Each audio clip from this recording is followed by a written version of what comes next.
Día 239 de leer la Biblia en 365. Soy Lorena, tu compañera de lectura usando un plan cronológico. Bienvenido al podcast de Alrededor de mi Mesa, inspirando simple hospitalidad. Nuestro propósito es ser una guía que ayude a ejercitar la intención y la disciplina de leer la Biblia diariamente.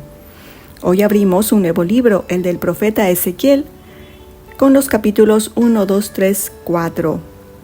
Y definitivamente contienen una de las más intensas y vívidas profecías sobre la íntima e inimaginable gloria de Dios. Ezequiel profetizó a los deportados a Babilonia. Su ministerio coincidió con los últimos 6 años del ministerio de Jeremías. Ezequiel recibió su primera visión en el 5º año del primer cautiverio. Ambos profetas vivieron al mismo tiempo. Jeremías estaba con el remanente que había quedado en la tierra, pero Ezequiel estaba entre los cautivos de la primera deportación. Tenemos que ponernos nuestros lentes creativos. Ezequiel intenta traducir visiones espirituales en descripciones físicas. Pretende describir lo indescriptible. Es importante mantener la mente abierta. Ezequiel usó palabras físicas para describir verdades espirituales.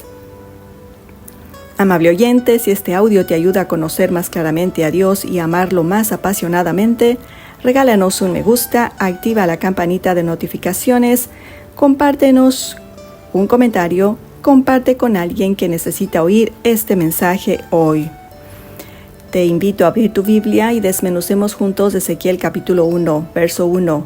Quebar es un río en Babilonia, está cerca del actual Irak y corre junto a un asentamiento judío.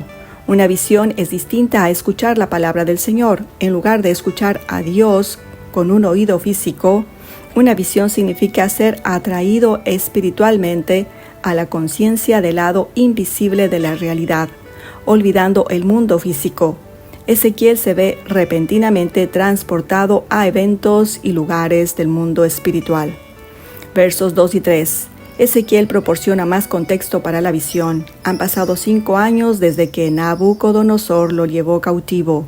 Esta fue la primera deportación a la que fueron llevados los sacerdotes, nobles y todos los hombres cultos con el fin de dejar a la nación judía desamparada y débil. Los cielos se abrieron y Ezequiel tuvo visiones de Dios. Versos del 4 al 14. Ezequiel ve una tormenta que viene del norte con una enorme nube y fuego que envuelve un resplandor. Dentro ve 4 seres vivientes con forma humana, pero cada uno con 4 alas y caras. Bajo sus alas tienen la forma de manos humanas. Cada uno tiene piernas rectas y las plantas de sus pies son como las de un ternero. Brillan como bronce pulido. Estas criaturas se mueven de un lado a otro como relámpagos. Versos del 15 al 24, estas criaturas sirven a Dios Todopoderoso desde su trono. Han descendido para presentarse ante Ezequiel. La voz del Todopoderoso resuena en sus alas. Aquí actúan como mensajeros de Dios. Los ojos en estas 4 criaturas y en las ruedas representan que Dios todo lo sabe y todo lo ve. Él es omnisciente y omnipresente. Versos del 25 al 28, desviando su atención de las criaturas al otro lado del firmamento, Dios le habla a Ezequiel desde su trono.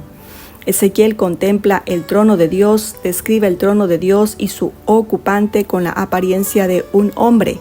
Describe esta figura como resplandeciente por todas partes, como un arco iris en un día lluvioso. Esta es la semejanza de la gloria de Dios de Israel.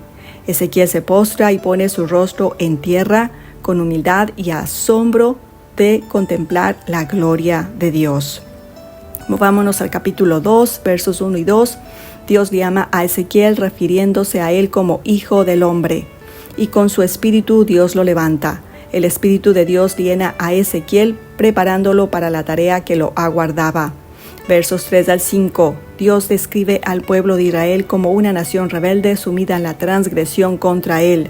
Dios envía a Ezequiel para entregarle su mensaje, ya sea que lo escuchen o no, sabrán que había un profeta entre ellos.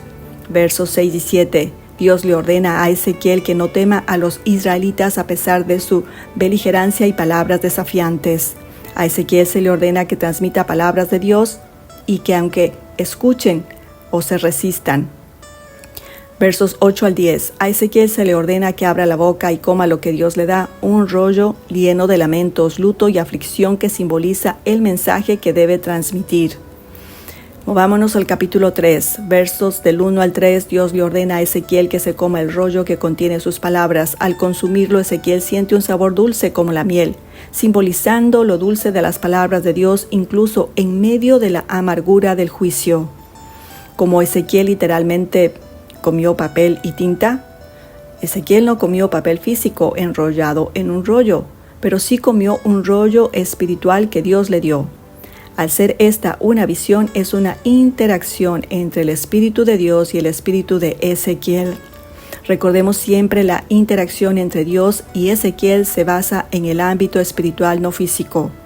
El rollo contiene las palabras de Dios que Ezequiel debe predicar y profetizar. Versos del 4 al 11. Dios envía a Ezequiel a los israelitas, le recuerda que se le ha encomendado una tarea difícil. Su propio pueblo no lo escuchará, aunque comparten un idioma común, es duro de corazón y rebelde. Dios fortalece a Ezequiel contra las represalias que sabe que ocurrirán. En marcado contraste en cómo su audiencia recibirá el mensaje, Ezequiel debe escuchar lo que Dios dice y atesorarlo en su corazón. Esto modela la manera en que todas las personas debemos recibir la palabra de Dios. Ezequiel recibe el encargo de transmitir las palabras de Dios, ya sea que la escuchen o se resistan. Versos 12 al 15. La visión termina cuando Ezequiel es elevado por el Espíritu Santo. Escucha un tumulto celestial y es transportado a Tel Aviv junto al río Quebar entre los exiliados. Durante 7 días simplemente se sienta y observa a la gente asombrado tanto de la visión como por su nuevo propósito en la vida. Versos 16 al 21. Dios reprende con ternura a Ezequiel por permanecer sentado. Le aclara que lo ha establecido como centinela de Israel, responsable de advertir a los malvados y a los justos de su mal camino. Si Ezequiel no transmitía la advertencia de Dios, sería responsable de su destino. Si les advertía y no le hacían caso, cargarían con su propia culpa. Versos 22 al 27. Dios ordena a Ezequiel que vaya a la llanura donde experimenta de nuevo la gloria de Dios y responde postrándose en adoración y humildad. Dios le da a Ezequiel no palabras para predicar, sino una señal para realizar ante el pueblo. En un curioso requisito se le dice a Ezequiel que no se le permitirá hablar excepto para profetizar. Durante los siguientes 7 años, Ezequiel no dirige una sola palabra a nadie, excepto cuando tiene que proclamar un mensaje en nombre de Dios. Movámonos al capítulo 4, versos del 1 al 3. Dios le ordena a Ezequiel que simbólicamente escenifique un asedio contra Jerusalén, usando una tablilla de arcilla, colocando un muro de asedio y una rampa contra ella, y luego coloque una plancha de hierro como barrera. Este acto profético representa el futuro asedio babilónico a la ciudad. Versos del 4 al 8. Dios le ordena a Ezequiel que se acueste sobre su lado izquierdo durante 390 días, simbolizando los años de pecado de Israel. Luego, sobre su lado derecho durante 40 días, representando el pecado de Judá. Esta acción predice la duración de su castigo. Versos del 9 al 17. Dios le ordena a Ezequiel que coma solo escasas raciones de comida y agua. La comida debe ser horneada sobre excrementos humanos. Cuando Ezequiel protesta contra esta profanación, Dios le permite usar excremento de vaca en su lugar. Esta acción es un presagio de la privación y profanación que sufrirán los israelitas durante el asedio. Hasta aquí el resumen de hoy. Amado lector, repasemos los actos y acciones de Dios desplegados en Ezequiel 1, 2, 3 y 4. Dios presenta una visión poderosa y sobrecogedora de su trono, la aparición de su gloria divina.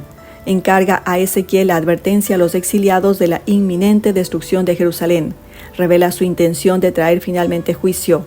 Directamente comisiona a Ezequiel como profeta. Lo empoderó con el Espíritu Santo para que se mantenga firme y reciba su mensaje. Le confió un rollo con sus palabras para los israelitas rebeldes, para que transmitiera sin temor, independientemente de la respuesta del pueblo. Equipa a su profeta para una misión difícil ante un pueblo rebelde. Nombra a Ezequiel su centinela de manera directa y simbólica. Muestra su juicio venidero sobre Jerusalén. Su destrucción es inevitable por causa del pecado. Hace a Ezequiel soportar periodos largos de tiempo acostado de lado para representar la carga de la culpa del pecado. También simboliza el hambre y la contaminación del exilio. Dios nos recuerda el alto costo de la persistente desobediencia. Agradecidos con Dios por llamarnos a ser mensajeros de la verdad, te invitamos al banquete de mañana en Ezequiel capítulo 5, 6, 7, 8. Centro Bíblico, Librería Bíblica y Palabra por Palabra nos ayudaron a condimentar este resumen. Gracias por acompañarnos. Nos despedimos recordándote que la mesa produce una íntima conexión y la hospitalidad hace un cambio en el mundo. Será hasta la próxima.